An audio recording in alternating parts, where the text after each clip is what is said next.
ক নামের একটি মেয়ে খ নামের একটি ছেলেকে অভিভাবকের অনুমতি ছাড়াই বিয়ে করেছে।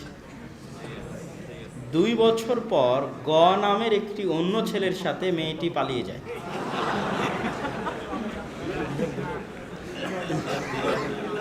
ইদ্যত ছাড়াই এমন দ্বিতীয় বিয়ে বৈধ করতে করণীয় কি? আমাদের সমাজে আমাদের নীতি নৈতিকতা এবং চারিত্রিক অবস্থার অধঃপতনের এটি একটি নমুনা। আল্লাহ সুবহানাহু ওয়া তাআলা আমাদের যুবক এবং যুবতীদের হেফাজত করুক, আল্লাহুম্মা আমিন।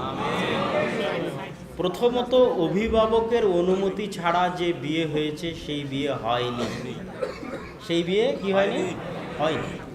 আল্লাহর নবীর হাদিস আয়েশা রাদিয়াল্লাহু তাআলা আনহা বর্ণিত যে অভিভাবকের অনুমতি ব্যতীত বিবাহ বাতিল বাতিল বাতিল। তাহলে যেহেতু বিবাহ হয়নি সেহেতু তালাকেরও কোনো প্রয়োজন এখানে নাই।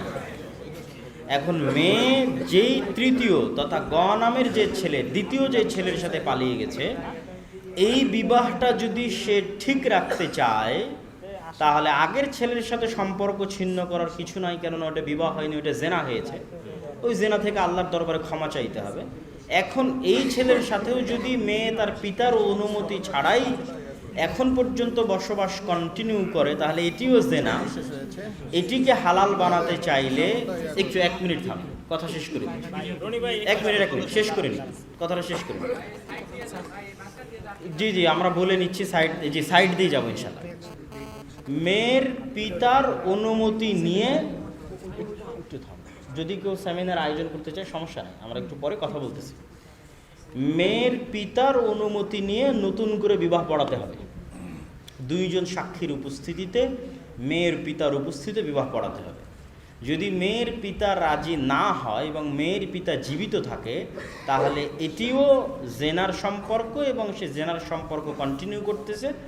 দ্রুত ফিরে বাপের বাড়িতে ফেরত চলে আসতে হবে এবং আল্লাহ সুবহানাহু ওয়া তাআলার নিকটে তওবা এবং ইস্তিগফার করতে হবে।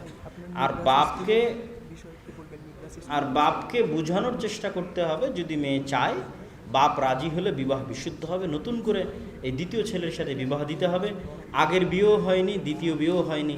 যেহেতু আগের বিয়ে হয়নি সেহেতু তালাকেরও কোনো প্রশ্ন নাই। ছাত্র জীবনের সময়কে কিভাবে কাজে লাগাবো? মোবাইল ফোন থেকে বেঁচে থাকার উপায় কি? ছাত্র জীবন কিভাবে দিনের কাজে সহযোগিতা করতে পারি? গতকালকে আমাদের বাংলাদেশ কৃষি বিশ্ববিদ্যালয় ময়মনসিংহে একটা প্রোগ্রাম ছিল। সেখানে আমরা সময়ের মূল্য ছাত্র জীবনে সেটির উপর সংক্ষিপ্ত আলোচনা করেছিলাম। আপনারা আমাদের পেজ থেকে সেটি লাইভ দেখে নিতে পারেন। মোটামুটি দিক নির্দেশনা সেখানে পেয়ে যাবেন।